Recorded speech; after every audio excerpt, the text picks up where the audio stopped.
Before we dive in, I just want to take a moment to say thank you. Over the last 12 months, Live Wild has grown in ways I could never have imagined, and that's entirely because of this incredible community. We've already shared our top 10 podcast moments from the past year, and now I want to turn our attention to our YouTube channel, because something really special happened there too. The Live Wild YouTube channel became a home for deeper conversations, longer listening, and certain moments clearly resonated because they were watched, shared, and returned to again and again. So next, I'm going to share with you the top 5 Live Wild moments on YouTube from the last year. Let's dive in. Coming in at number 5 on YouTube is Pat Divilly, wellness coach. This conversation really struck a chord, honest, grounded, and deeply human. Here's Pat. Which is useful too. Like, I think cognitive might be the first step for a lot of people, will be, take out pen and paper, write down the 3 traits you judge the most in people, and then push yourself to figure out, where do I demonstrate these traits, or where might there be some value in these traits? So I might say I judge people who are cocky, I judge people who are self-centered, and I judge people who are assertive.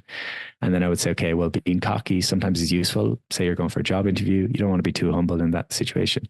Where does being self-centered be helpful? Well, I'm always people-pleasing and that pisses me off. So maybe being self-centered will be useful. So you're starting to kind of soften some of these judgments. So that's more the cognitive approach. If you want to go deep shadow work and really like do the work in that way, facilitation would be good. Like, I was at a retreat last week, I mentioned to you, and I mean, that was people stand, kind of gestalty stuff. People stand in front of you that represent the people who hurt you in life, and you're physically telling them exactly what you think of them with the exact tone. So that's a different experience altogether. That's very strong role playing going on there. Yeah. Well, acting, acting better than anyone, and it's amazing. Like, the capacity to be able to shift into different energies, it's like, I think a lot of us get shut down. Again, good boy, good girl, appropriate, all this kind of stuff. It's like, okay, I'm going to be in this rigid box and I'm going to hold myself into this one way of being. And so when people get angry, I just, you shouldn't do that. When I'm overjoyed, I feel great. It's like super like monotone, unexpressive. So acting is interesting, I think, in terms of embodying different states. 100%. Like, I feel like I've, as an actor throughout the years, given myself permission to express myself in many different ways that I haven't been able to express myself in my everyday life, and that's been a real gift without using it as therapy. Because some people go, it's like a therapy session for actors. And like, I don't view it like that. It's just a form of expression for me. But it's also been part of the catalyst of picking apart why people do the things that they do, when you're trying to dive into a character and figure out why does a character do something. Because it's really interesting when you play bad guys, right? We'll give the general term of bad guys. When you pick apart a bad guy, if you're going to play them one-dimensionally, fine, they're bad guys, they'll show up with guns and whatever. But if you want to dive a bit deeper into the bad guys don't think they're bad guys. That's the way to play them. They think they're good guys and that they're righteous and justified for doing what they're doing. And that I have always found really fascinating, because that then is a multidimensional character. And then when you apply that to your own life, you're like, okay, that just cracks open a whole other layer of stuff that I wasn't witnessing. It's really, really, really interesting. I did this meditation recently from Caroline Mace, who's like an amazing teacher. And it's the dungeon, and she basically says, okay, you're close your eyes, drop into a different state, and you walk down these dingy, horrible, mossy, sludgy steps, and you go deeper and deeper and deeper into this dungeon. It's cold and it's dark and it's miserable, and there's all these cells in the dungeon, and basically all the cells are occupied by the people that you've placed in the dungeon, which are the people you haven't forgiven, the people that you hold resentments for. Some of them are there so long you've forgotten you put them there. But then in the meditation, she says, maybe consider 2 whose dungeon you're in. So it's the idea that, like, you'll be the hero in some people's story, you'll be the villain in other people's story. And it's just part of it. It's all perception and all worldview. And it's a choice to take the key and let people out, Wow. Yeah. You talked briefly about it being trapped in the body and somatic work. Is that more the direction that you're going in? Somatic work? Like, if you're marrying the two together? Yeah, trying to. Recognizing it and then going into the body to try and release? Yeah, definitely trying to. The last couple of years have been a lot of breath work for probably 8 years now. And then trauma release exercises, which is like, I don't know if you've looked at TRE. It's a really interesting modality. So TRE is nice because I think it's a very accessible modality. And basically the guy, David Berceli, was working in war-torn regions. So he was all over the world, and he'd go to these obviously traumatized areas where there's been war and the whole community, and you can't sit down with 1,000 people and do talk therapy. So he had to come up with an alternative. But he was in the Lebanon once, and he was in a bomb shelter, and every time a bomb would go off in the background, he'd look around the room and the kids would quiver and shake with fear. There was this natural kind of fear response. The adults would hold it together and be kind of rigid and look like they had it together. And he said, wait a second, there's a link here between the body and the stress response. It's kind of like when you're nervous and your hand shakes before you go on stage or whatever. Your body wants to dislodge and let go of that tension that it's holding from fear or anxiety or whatever it might be. But we kind of, again, socialized to death or civilized to death. We want to hold it together and be appropriate. So TRE is a series of exercises that allows your body to, it's called neurogenic tremors. So it's like the deeply held tension in your muscle will release pretty easily when you go through these exercises. So I like that as a modality. I'm also studying a lot of bioenergetics the last couple of years, which has kind of lost its, I know there's bioenergetic therapy. This is slightly different. It was a guy called Alexander Lowen, and they basically looked at, when we experience stress responses, we armor in the body. So the boy that's told don't cry will physically armor and tense around his abdomen, and maybe there's this sticking point then in the diaphragm. So we have these different belts of tension. If I don't want to see what's happening in my reality, I've got the ocular belt of tension. So I'll hold a lot of actual tension in my jaw and my face, or the throat if I'm afraid of communication. It's kind of linked to the chakra system to some degree. Beautiful, yeah.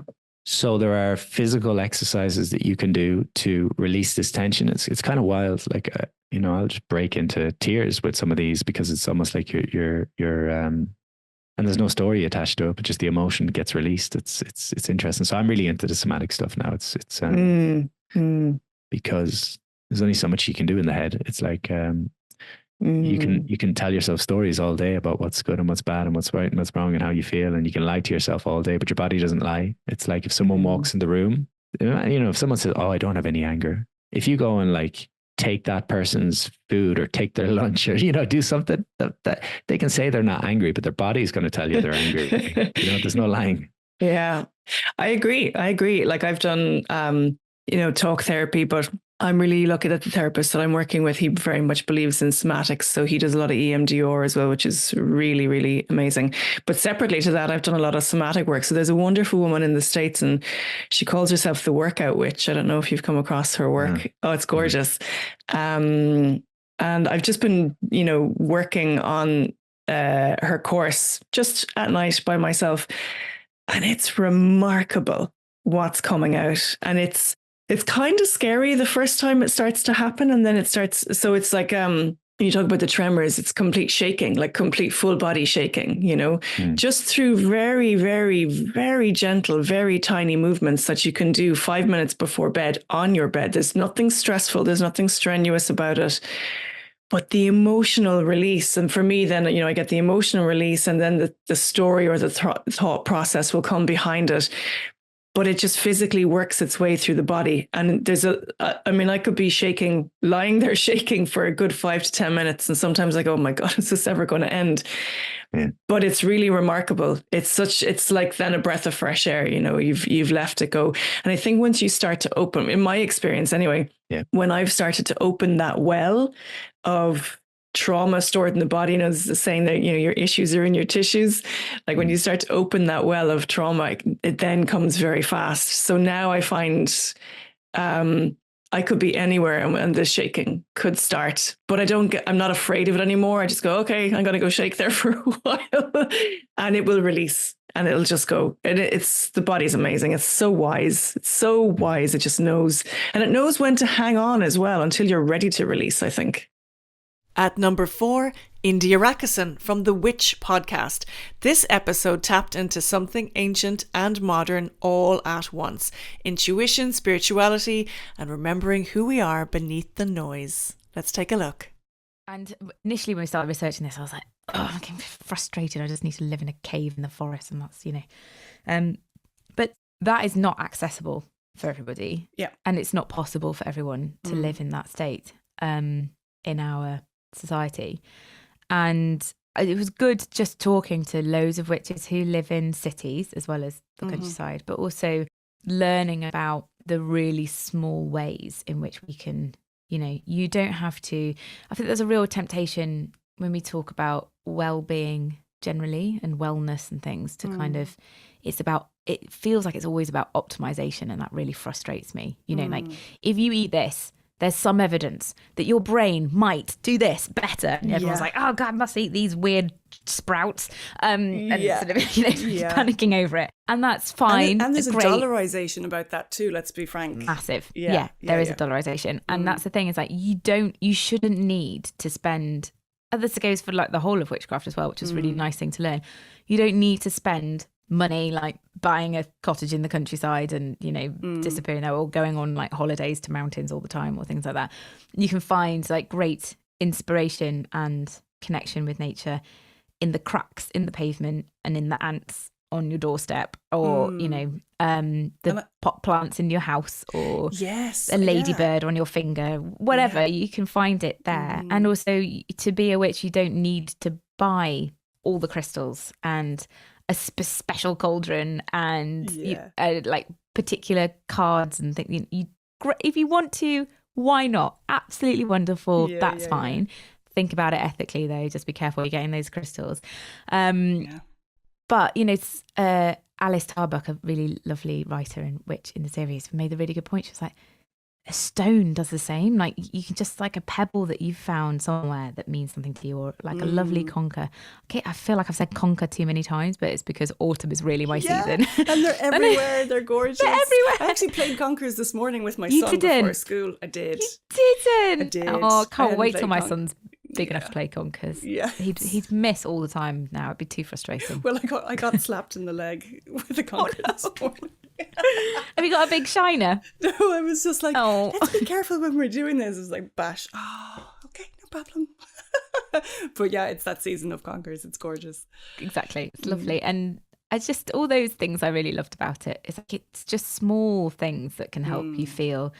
You don't have to quit everything and rewrite your life to find solace in places. I agree. And I think for me, that came with a ritual as well. I think with a lot of these things, people, and again, it's about kind of dollarization or making this ritual a big thing, but it doesn't necessarily have to be a big thing. A ritual can be literally, stepping out on your lawn in your bare feet in the morning while you have a cup of tea, simple things like that. Or if you're living in the city, like you said, just to put intention and to notice a tree passing by or whatever it might be.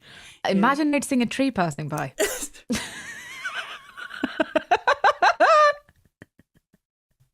Hey, sycamore, where are you going? It's gone. Passing by a tree. That would be so magical. See it every day. See it every day. Brilliant. Absolutely love it. I'm getting the vibe here. You were quite witchy. What does it mean to you, witch? There's a lovely book. Hang on, do I have it here? Got quite a lot of books. Oh yeah, The Hedgerow Apothecary. Oh, it's really lovely. I don't have that one. By Christine Iverson, and it's all basically like, what's this? A slow gin? Okay, good. We'll take that. Yeah, slow gin. Tick number one recipe. Yes. This I love. I actually make this all the time. This is wartime rose hip syrup.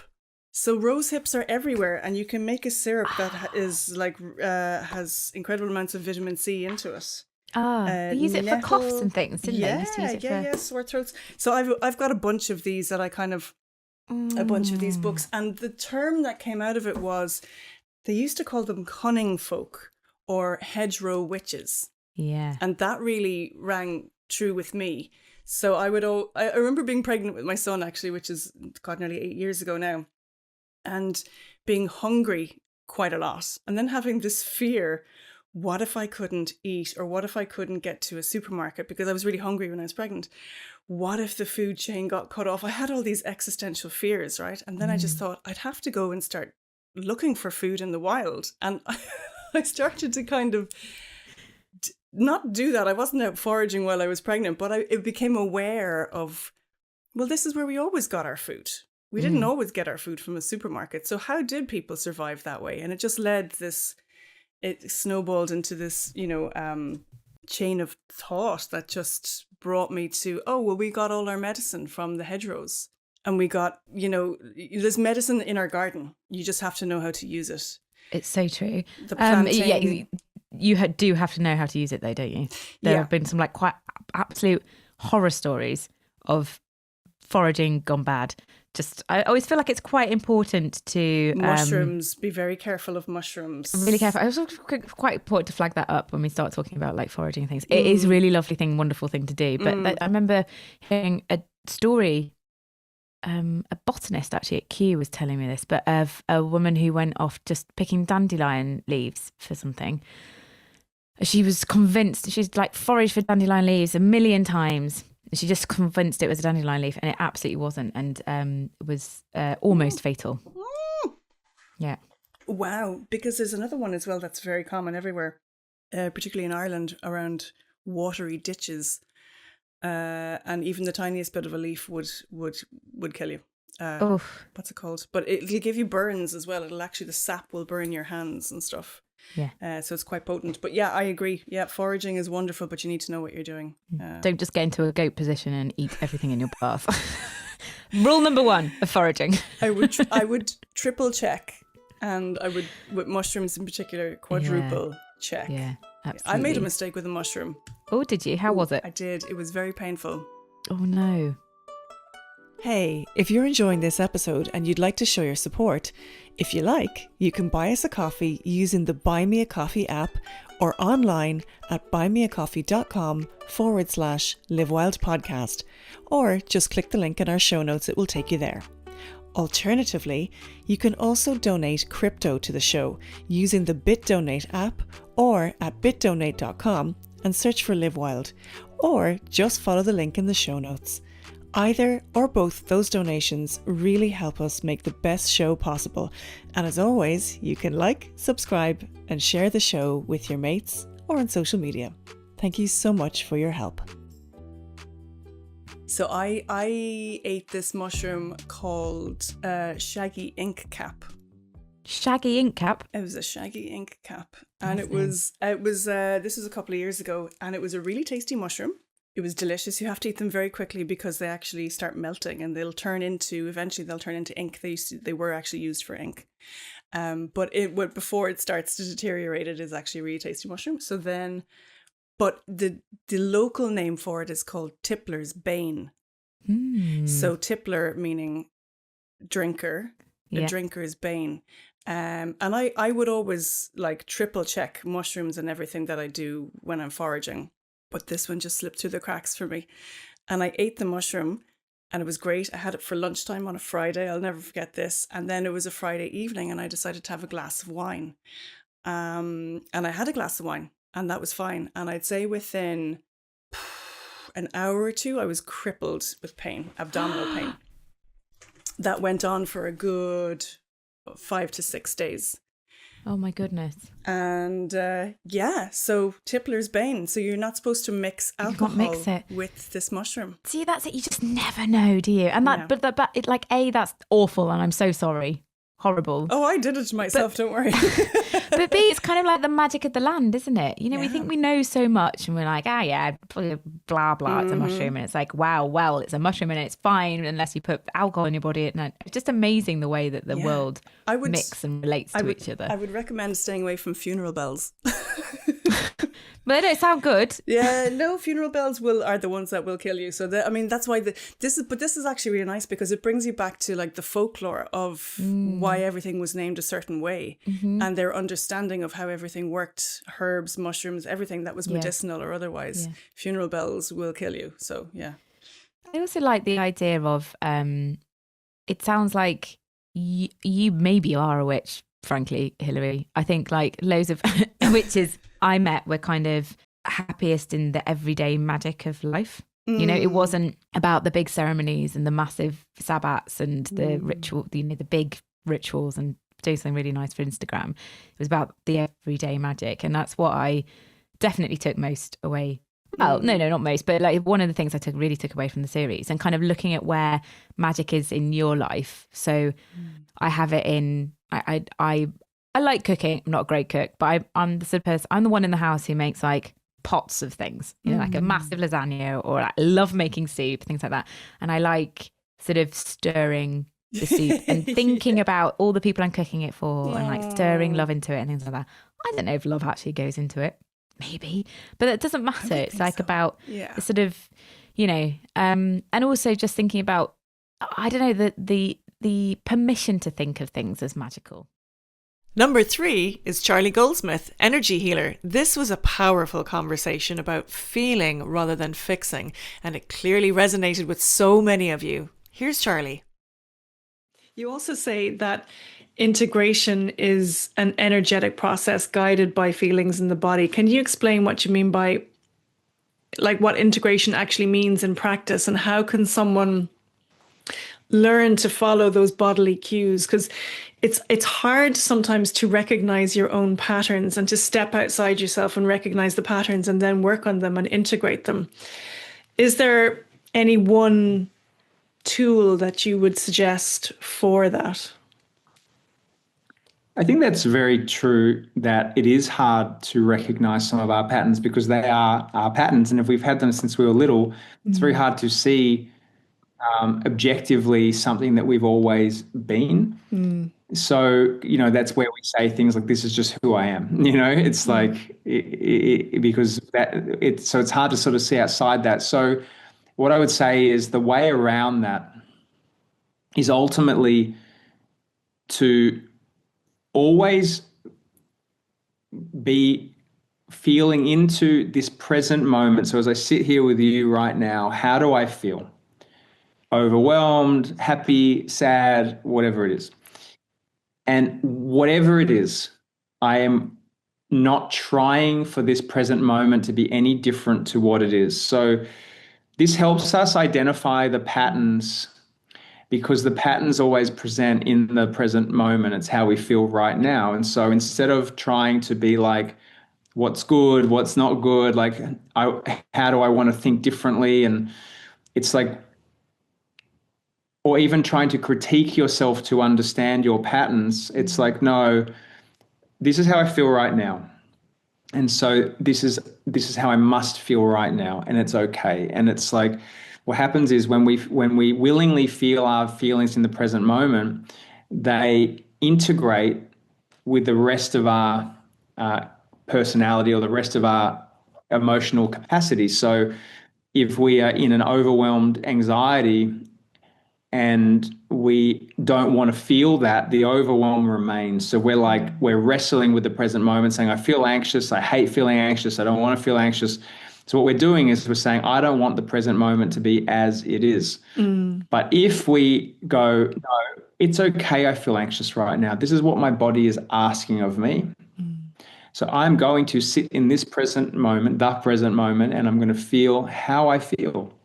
What happens is the emotion gets to go through the cycle it's asking of you and ultimately integrate with the rest of your personality. And obviously, for anyone who hasn't read the book, this might sound a bit Chinese, but that's okay. Maybe they will read the book to try and understand. But ultimately, it is the present moment and the willingness to be in the present moment, however it is all you ever really need to know. Is that we just need to feel how we feel. We need to trust our body's intelligence, even if sometimes that's uncomfortable, or many times that's uncomfortable. It doesn't make it wrong. And so it's wherever we try to wrestle with or dispute or wish the present moment was different, that we cause the most trouble, because the emotion that's trying to speak to us will then try harder and harder and harder. So the overwhelm becomes bigger and bigger. So you don't really need to identify your patterns. You just need to keep coming back to the present moment and being like, this is how I feel. And I'm willing to feel how I feel. So I feel angry. Great. I'm willing to feel angry right now. It's okay. It's not wrong. And so that's the natural place where emotions come home, you know, and they become regulated. I love that. I mean, I went through a period of grief in recent years, and in the end, what I said to grief was, you can stay as long as you need to and show me what you need to, and that in itself was relief. And I feel like that maybe was part of integration, and so yeah, that really resonated with me in the book. 100%. You nailed it. It's just allowing them to stay. Yeah, you did the perfect thing because, yeah, and I guarantee that the grief was appropriate based on what you went through, right? And then for a time, most people will be like, I don't want to feel this. I don't want to feel this. I don't want to feel this. And that's why it remains, because grief is an appropriate response to a difficult situation. And then when you finally say, no, it's okay to feel grief now, then grief does its thing, and then it integrates, and so it doesn't continue to haunt us. So the irony is, the more we don't want something, the longer we have to put up with it. Yeah. That's the thing. Like, because it's the emotion must go through its process. Yeah, it's like that, the buffalo running towards the storm. I have this thing that I like to say, and it's like, face it and embrace it, just let it be, And the second you accept it, it actually alleviates almost instantly. It's incredible. I really like that you have a different take on so-called manifestations and affirmation techniques that are, I mean, they're everywhere in the wellness and the spiritual worlds. And you mentioned this in the book. Can you talk me through it a little bit?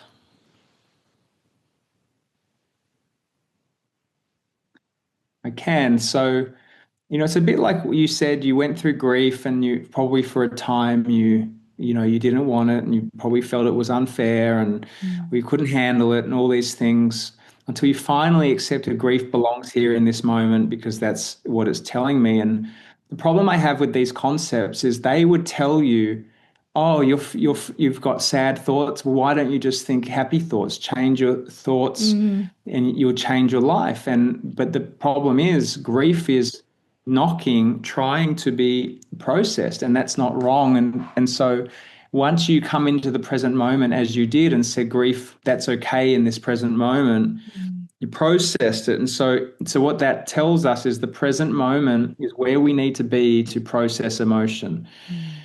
So all these concepts that take us out of the present moment are ultimately creating more traumas, because if I then take manifesting, which is I need to feel abundant when I'm not, or I need to feel I have certain things when I don't have them, the problem is that then I'm not processing my lack, and the lack is ultimately the reason you don't have them. It's this repetitive lack, or this repetitive feeling that's the thing you don't have. So what we actually need to do is treat them the same way. It's like, I need to be feeling everything I have in the present moment, being grateful for all the feelings that I have, because all feelings are important. It's like if your dad dies and you feel grief, it would be weird not to. This is important emotion, even though it is hard. It's relative to the circumstance. If I didn't feel, again, fear, if I saw my child in danger, then I wouldn't save my child's life. So these emotions are all very important. And so these two concepts incorrectly are very damaging, because they are basically saying, hey, if you don't like the present moment, you can imagine a better one, and that's okay. And that is not okay, because this is your present moment. Now, yes, you can use intellect to think about how you want the future to be different and make decisions today based on it. For example, I want to lose weight, therefore I'm going to change my diet and eat salads and whatever. But I don't need to imagine myself differently. I've decided, and now I'm back in the present moment. I need to process everything. I need to make the salads and do the things. And I need to be in the reality I am in, present, and that ultimately is where manifestation happens. But it's very simple. It's being in the present moment, processing everything. And I think the thing is, this is sort of my favorite thing. One of my favorite things to say is that you don't live in the house you're in. You think you live in that house, and you think that you live, and that I live in this house, but actually we don't. We live in this body, and we experience everything from within this body. So this is where I need to manifest the nice home. It's in here, because it doesn't matter where I'm sitting. If I don't feel good inside, I'll feel terrible. So like, I need the abundance I need, the freedom I need is inside me. It doesn't matter how big my house is. It doesn't matter what car I have. None of this. I mean, it's all nice to have, of course, but how I feel on the inside is everything. And that is literally based on our emotional experience of our inner world. And that's why the focus needs to be not how do I make a better life on the outside? It's how do I make a better life on the inside? And ultimately, when you clean up the inside, then quite miraculously, the outside matches the inside. And that is manifesting. Number 2, Hamilton Souther, ayahuasca shaman. This episode sparked huge interest, a deep dive into consciousness, ceremony, and expanded awareness. Have a listen. It's an interesting kind of series of events. I studied anthropology in college, and I was interested in cultures. And I was interested in deep history and living cultures that still had connection to that deep history. And post-university, I was practicing to be a professional golfer. That's true. I was pursuing that at that time. It was a passion in my youth. And I turned to what were kind of cutting-edge spiritual sports psychology ideas to address the improvement in my game. And then through that, I quickly started to have kind of deeper experiences. I would just say it was kind of easy for me to have those experiences. And then it came to a point in my life where really through the direction of my mom, I gave my life to spirit. Wow. And that was like the first big leap. And when I gave my life to spirit, I didn't believe in spirit or spirituality. I was okay with meditation and those kinds of concepts, but anything beyond that was outside my frame of reference. And when I did that act, it actually occurred. It wasn't something I could take back. I couldn't walk it back after I did it. And within a very short period of time, I started to have an awakening. That was the trigger to the awakening. And the awakening included having extrasensory experiences that could be called visions, and also presences that could be called spirits. And they were corroborated by many other people and seers that I didn't tell about this and was going on. They saw them and they told me about it and stuff. And so that was so whelming. It wasn't overwhelming. It was just very whelming. It was so outside the frame of reference that I had been, working with before, that I put a lot of focus and energy into it to understand what was happening. And when I did that, it accelerated the process. And so instead of just having an awakening and then moving on from it, I really got into it, and that accelerated the nature of the awakening. And I started doing journeys and deep meditations and trances into the experiences and into the presence of these beings and these other states of consciousness and the extraordinary that I was experiencing at that time. And I was told I was going to go to Peru, and I was told what website to go to buy my ticket. I was told the price of my ticket before I found it. I was told where I would go. I was told in meditation. So I would do a meditation. I would come out of the meditation with a direction. Then I would do another meditation, and just a meditation, no visionary plants or any other kinds of psychedelics or anything like that. Just a sober meditation. And I would come out with a clear direction on where I was supposed to go or what I was supposed to do the next day. And I would just go and do it and test as a test if that could have been true. And it turned out to all be true. I went down to Peru. I found my apprenticeship. There were people waiting for me. They had visions of me for a long time. They agreed to train me. They took me through formal apprenticeship, and I ultimately graduated from that as a master shaman. There's so much even within that I want to unpack. So going back to your mum, did she have a spiritual practice that she was possibly the catalyst or part of the catalyst for you to go down this road? Or was it just something that came through her in that moment? She had been awakening to her own spirituality, I would say, in the previous 5 years to that moment. It was something that was dormant within her, and then she was opening up to it, and she was finding spirit, and it was outside my frame of reference. Like, we didn't grow up that way, so she was discovering that for herself, and had started to do these kinds of meditations and journeys and things, and she thought it could help me, and so that's why she offered that as a solution at that time. Wow. And so before you even got to the Amazon, did you know much about psychedelics? Had you tried psychedelics at that point, or was this all just a whole new field opening up to you? Pardon the pun. Yeah. I mean, I knew that I knew they existed. I had very little experience with them of any kind, and I went to Peru having heard about ayahuasca specifically from two people. I'd heard of two people that had taken it, and I had read one book that had an account of it, of this person's experience in it. So those are my 3 touch points before going down. I didn't go to Peru thinking I was going to end up in specifically ayahuasca and ayahuasca practices. I didn't know. I was just told I was going to Peru, and that there were people waiting for me, and they were shaman. I didn't know anything else other than that. And so it wasn't the specific kind of plant or these practices. It was, these teachers are waiting for you. You need to go. They're going to teach you, was the direction. And so it just turned out to be lineage of ayahuasca shaman and plant medicine practitioners. They go by the name médico vegetalistas. They're considered doctors of plant medicines. So they were specialists of 5 kinds of plant medicine.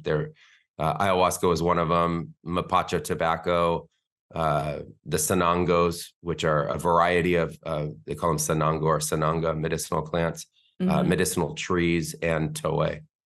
Toei is that beautiful long flower, isn't it? Toei? It's kind of it's called the angel trumpet vine. And at least in the United States, the local name is angel trumpet vine. Okay. Yeah. Wow. So what did you think was going to happen when you went down there? You said you didn't know you're going to end up in an ayahuasca lineage or plant medicine lineage. I'm trying to get my head around this level of intuition you had at that time to just trust yourself to go with the information that was given. And what did you think was going to happen? Or was it just this wide open adventure for you what age were you actually at that point? I just turned 23. Wow. Okay. Very young. Yeah. What I thought that nothing would happen. I thought that this was going to be like a terrible folly of errors, and would make a good screenplay or a story about this kid who gets these ideas, and he goes down to South America and he comes back with a bunch of ideas. That's what I thought. I had no idea.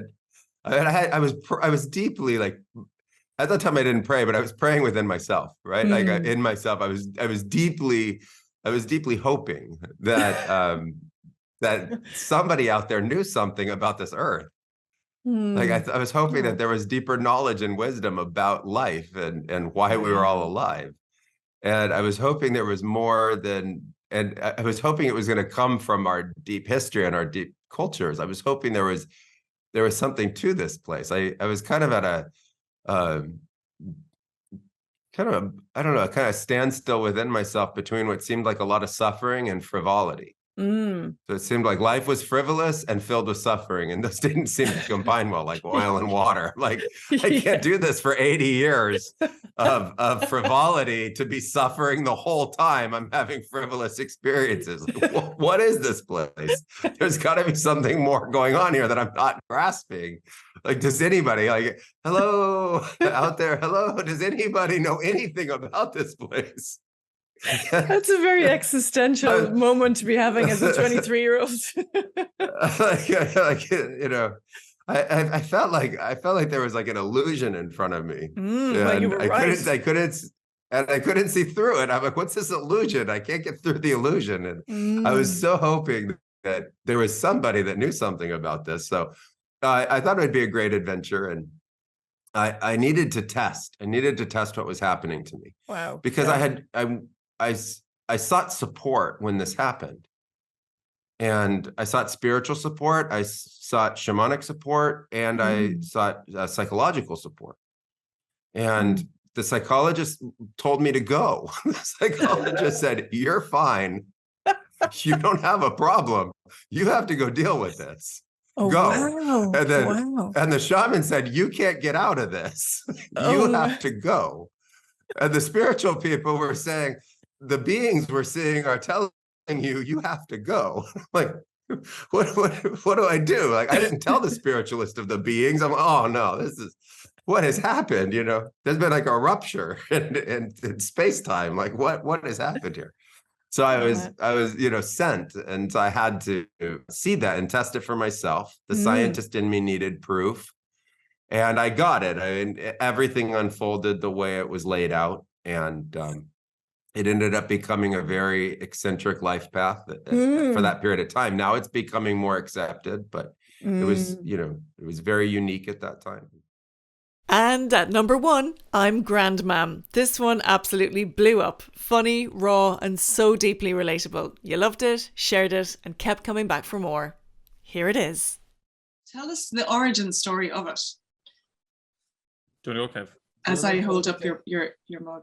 Yeah. We had just moved in together to a house in Stratford in East London, and we had both been home that Christmas, and I got back, and we were both auditioning for things. We both have like a background in like dance and musical theatre, and we kind of felt that like we were both kind of working, you know, full-time jobs ourselves, kind of Monday to Friday. I was in a restaurant, PJ was doing marketing stuff, and I was like, we kind of wanted to get our hands into something creatively, and we had played with the idea before of doing an Irish themed queer club night over here, because one thing we found, as much as like we love going out, we sometimes found that everyone was a bit serious on a night out, and it was a bit posy, and people were getting the pics, which obviously when we go out, we're getting the pics as well. Like, don't you fret.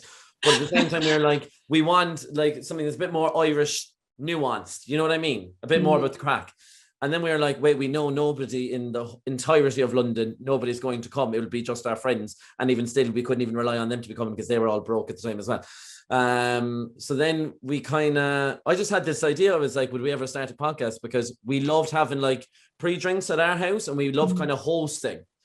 People like said to us before, especially if they met us, like, if they were like newly meeting us, they would say, oh, geez, you're like a double act kind of thing. So I think we kind of leaned into that. And then PJ and myself headed off to Budapest for PJ's birthday in January.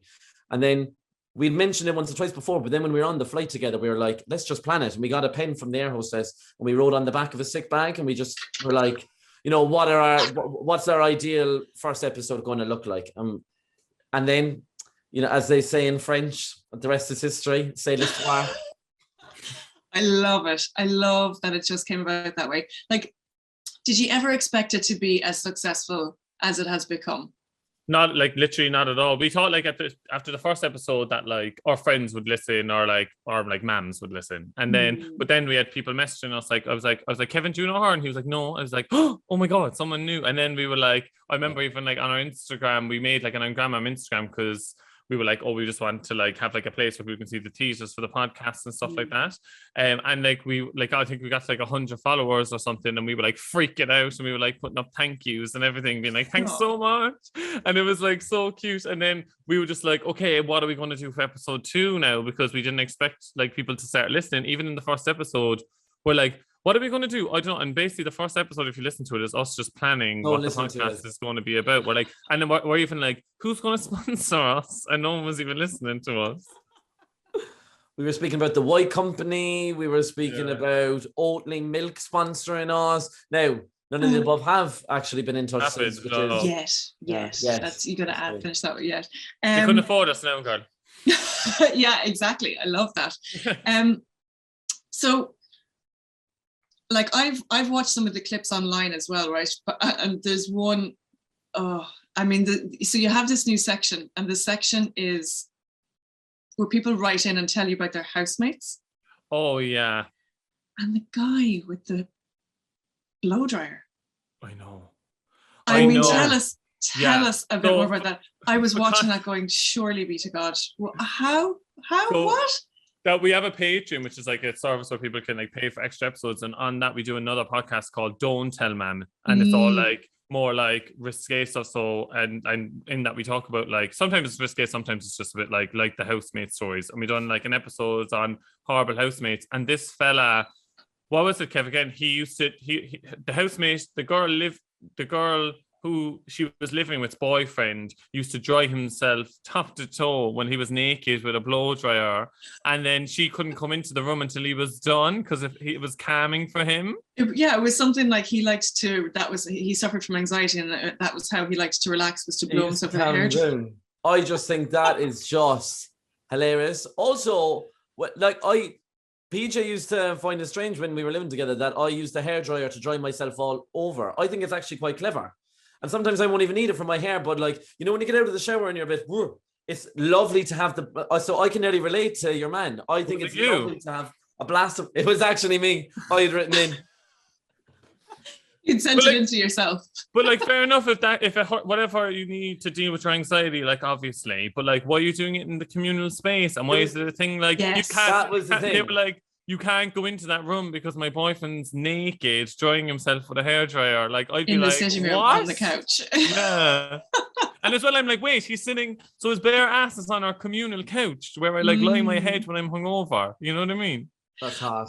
But also, like, whatever about the stories that people have sent in, imagine the stories that people can't send in. That's what fascinates me. I'm like, okay, I get up to weird stuff. Yeah, I do get up to weird stuff. No, I don't dry myself with a hairdryer. I don't. But like, there's plenty of other stuff that I do. Like I did naked sunbathing recently. I was like, I gotta get this out. I gotta get the whole thing out. And I was like, yes. And it was like completely private, or so I thought.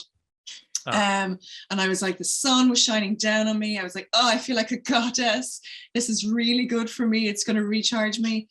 And then I stood up and realized there was security cameras around. And I was like, oh. Yes. On the front of the Evening Echo, Hilary Rose, exhibitionist, streaks around the towns of Cork. Loves jogging. It's not the first time I've been caught weeing on camera so many times. Really? Because I have no problem weeing outdoors. I wee outdoors all the time. I kind of like it, I'll be honest with you. Love that for you. And I'm just like, I gotta go. Like, and I drink a lot of water, and I got caught on camera weeing. Like, I don't know where that footage is gone, but I just know if it ends up online, I'll know where it came from. I'll know the location, and I'll know where it came from, and I will. But as well, like if oh my god, you'd be like, yeah, I needed to pee. Like what? Like where did we pee before? Like we built these toilets in our garden. Like we used to just piss anywhere before. You know what I mean? I will say there was a toilet close by, but I chose not to use the toilet. Brilliant. Go for it. As long as it's not on like a statue or like a public building. But on sunbathing naked. Sorry, go on, Kev. You broke with that. Well, that's what I was saying. I think there's no issue with it now. I struggle to pee full stop in public because I need some kind of a frame. Like I can't use urinals in a toilet. I need the cubicle. Yeah, I'm one of those. Just stage fright. Stage fright. I don't know. And something to do with growing up gay, I'm guessing. But you were getting better. You were doing it a few times. I was so proud of you at a few events. You were at the urinal. Also, I used to be able to do when I was younger, and I just unlocked a core memory. And there was actually a time when I was younger and I was peeing up at the urinal, and it was at the time, when you were in like primary school, and then lunchtime everyone would go to the jacks, so like the jacks were kind of overcrowded. And I remember it was like one of the long urinals, and one of the lads turned and pissed on my leg. Now it was by accident, but I remember I think that was probably the last time I probably did it. Back in his territory. Well, obviously, when he was like, what? And just turned around. That's a traumatic memory. That's what happened. The process. Well, guys, I'm so glad we're getting it all out here in this therapy session, which will be publicly aired. Yeah, brilliant. Whatever, you know what I mean. But on Sunbathing Naked, I read a thing before about there was like a trend where people was like exposing their like bum hole to the sun because apparently it like charges your body or something. Apparently so. I mean, I felt good after it. Yeah, would you have to put SPF on it? Like, you want to get burned. You know what I mean?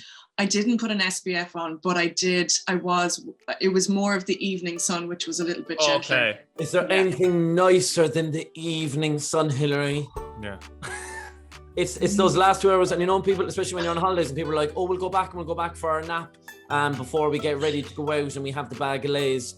I love it's those last 2 hours of sun. It's unreal because the day has warmed up. So like there's like the heat has permeated everywhere, and anything you sit on or touch is just warm and sunny and relaxed. Oh, I love it.